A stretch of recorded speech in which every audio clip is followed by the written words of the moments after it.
Hello everyone, my name is Laura Blanchette, and I'm leading one of our student-led discussions this week on information hunters when librarians, soldiers, and spies banded together in World War II Europe. I am covering the introduction through Chapter 3.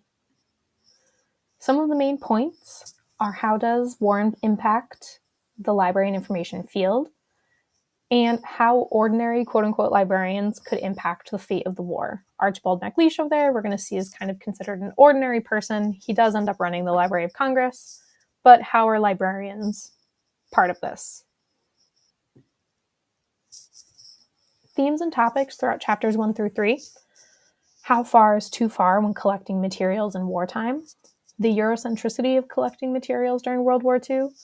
The overlapping goals of civilian historians and librarians with the US military goals, and how World War II impacted the growth of archival and library practices in the United States. And that microfilm machine we see over on the right is going to become very important later. Wartime historical preservation dates all the way back to the Civil War in the United States. The Library of Congress established a European mission that collected works published in Germany and occupied countries during the war years, even items deemed to have no intelligence value. So we see the beginning of just collecting material to document it for historical purposes. This is not an entirely altruistic endeavor. Acquiring knowledge made the US extremely powerful in terms of geopolitical power. The librarians working on these projects were unknowns, so to speak. They were regular citizens who benefited from the Works Progress Administration in the 1930s and were working at many different research universities during this time. They were historians, they were anthropologists, they were psychologists, and they were all invested in this process. Many questions were raised about the process. Should Nazi literature be destroyed? Is that the same as book burning? Should looted books be returned to victims? Should the efforts be made to restore destroyed and damaged books? This was up for some debate. Public controversy stirred during the war, and as questions were answered. In 1946, there was an Allied order to collect and destroy objectionable German literature, and sparked loud protests from American journalists and librarians, who likened the policy to Nazi book burning and insisted the right to read was essential to freedom and democracy. Today, libraries and cultural institutions are deliberately targeted in conflict zones, despite the presence of such agencies as UNESCO and a host of international conventions. Information is still high priority in a war. In Chapter 1, there's two names to know, Archibald MacLeish and William J. Donovan. Donovan was tapped by FDR to gather information about the intelligence community in Britain, and if it was worth it for the United States to get involved in World War II. MacLeish was tapped to run the Library of Congress, even though he was not a professional librarian. At this time, the Library of Congress had quite the backlog of materials, and they were underfunded and understaffed. FDR wanted someone with some administration skills to kind of tighten the ship.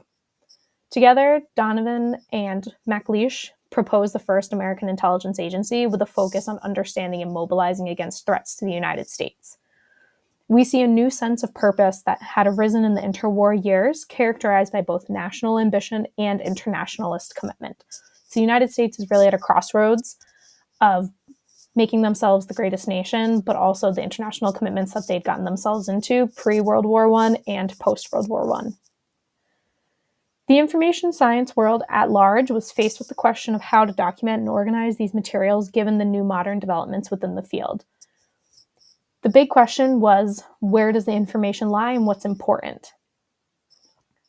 Tech like microfilms were captivating the American branch of information science and documentation, leading to large companies like what we know as ProQuest today. But people argued that destroying the book took the value out of it. The destruction of books, manuscripts, and records punctuates the era, fostering a sense of a culture's vulnerability. So this means destruction by enemy forces, but also can take a double meaning where some librarians thought that reducing things to microfilm was a reduction in value.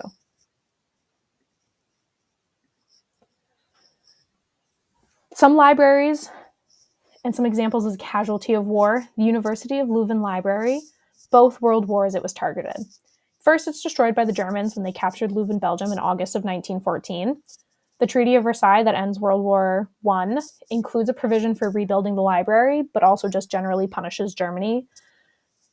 And it becomes kind of a sore spot within Germany and part of their aggression in World War II. The university library is destroyed again in 1940 under Nazi control.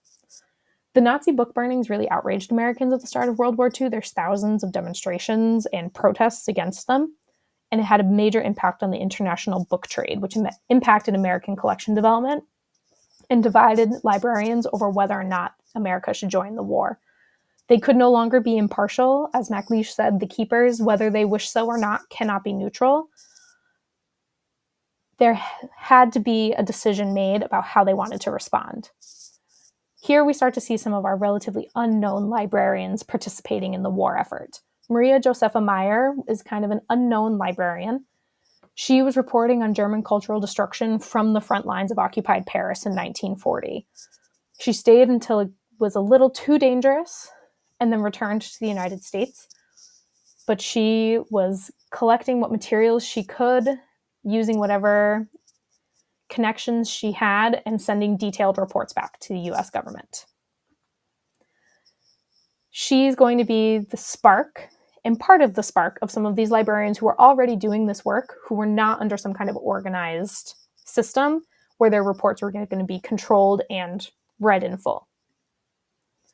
This leads us to the Interdepartmental Committee for the Acquisition of Foreign Publications. Here forward, we're going to call it the IDC.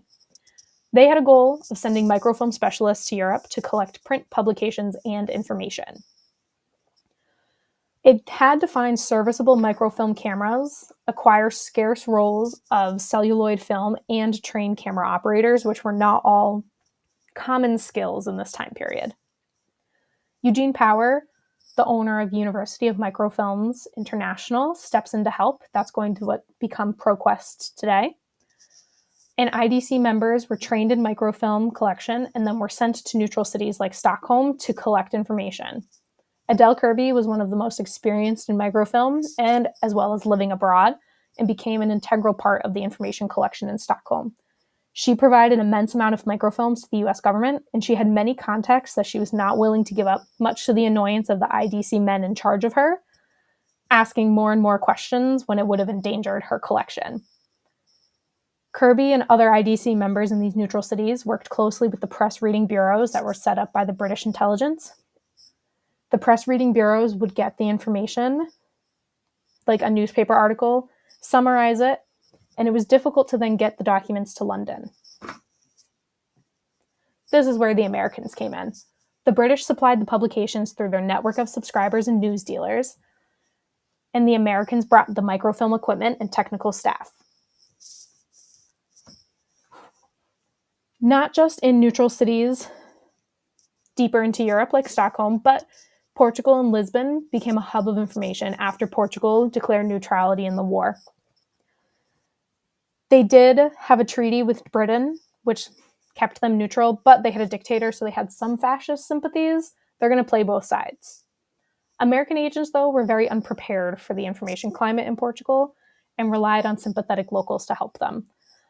While allies were found in Portugal, Spain, in the Middle East, India, and China proved to be less fruitful due to the political and economic conditions. Lack of technology, lack of widespread electricity made it difficult to make connections, gather materials, and return them home. Within Portugal, it was interesting to see that a common currency was American publications. They wanted access to recent American books and magazines versus money or anything like that, because they were cut off due to Portuguese censorship. Transferring materials back to the US was increasingly difficult and was limited by shipping space, so microfilm became that much more important when they were trying to condense this large amount of information. The IDC's impact may lie less in the intelligence it produces than in the information methods it developed, really skyrocketing microfilm. Skipping ahead a little bit in the war, when Paris was liberated, 15 teams from 28 intelligence forces descended on the city to collect documents left behind. In anticipation of Germany's defeat, demand grew for materials to aid planners of the Allied occupation, provide evidence of war crimes, offer intelligence about the Japanese and Pacific theater, and reveal post-war intentions. They were also looking for nuclear plans within German archives. The T-Force, which were these teams of intelligence forces, took on many roles and expanded their original missions in the weeks and months after the liberation of Paris. They attached themselves to military units as they did this. Documents teams, the most common type of T-Force, acquired governmental records, Nazi Party archives, scientific and technical reports, business papers, periodicals, books, maps, and films, exceeding the original mandate of the intelligence gathering. Attached to military units, there was an effort to figure out what was left of European book publishing sphere, as well as gain information as they moved through occupied France, pushing back into Germany as the Allied troops moved. Another relatively unknown, also not a librarian, but important in our information science field here, Max Loeb was a German immigrant serving in the US Army who had fled Nazi Germany in 1937. He took it upon himself to find the materials the Nazis had hidden away. Loeb's interrogations not only produced information about the location of materials sought by intelligence agencies, they painted a rare, even poignant portrait of the devastated book world in wartime Germany. German documents and archives were moved often more than once in an effort to protect them from bombing or ground troops. So it was a little haphazard where these documents were stored. Once documents were located, collecting and managing all of the documents was a massive undertaking distributed across military and civilian organizations. There was a big question about whether or not the documents should be preserved in place. Should they be sent to London? Should they be sent to Washington? Everyone was vying for power here, and since it was joint task forces, no one was running point. As the Nazis hastily evacuated cities, many documents and materials were left behind, intentionally or unintentionally. And as the United States and other Allied forces discovered their hiding places in the sides of mountains and in dugout cellars, it became a big question of how we were going to manage these materials. I'd like to leave you with this with Chapter 3. Yet in this phase of the war, the overall American acquisition mission in its scale and scope was a particular form of trophy-taking, in which knowledge about technical matters, scientific advances, and state secrets were the spoils of war. My most important sentence: Americans had a right to read and debate what they read, even German propaganda, the American Library Association asserted. Educated citizens could discern truth from lies. My most irritating sentence refers to Adele Keebre, believing her to be retiring and elusive. The IDC men feared that the thorny problems of personality would jeopardize the Stockholm operation, and they handled Keebre with a cajoling tone tinged with condescension. Again, they were just annoyed she wouldn't give up her sources. My most interesting sentence also comes from Chapter 3. Yet even in moments of victory, there was occasionally an underlying awareness, even defensiveness, of a line potentially crossed. It is apparent in the phrase period of the snatch. These same actions done by individual soldiers or civilians might be a criminal offense. And here are my 4 discussion questions. Thank you for watching. I look forward to seeing your answers.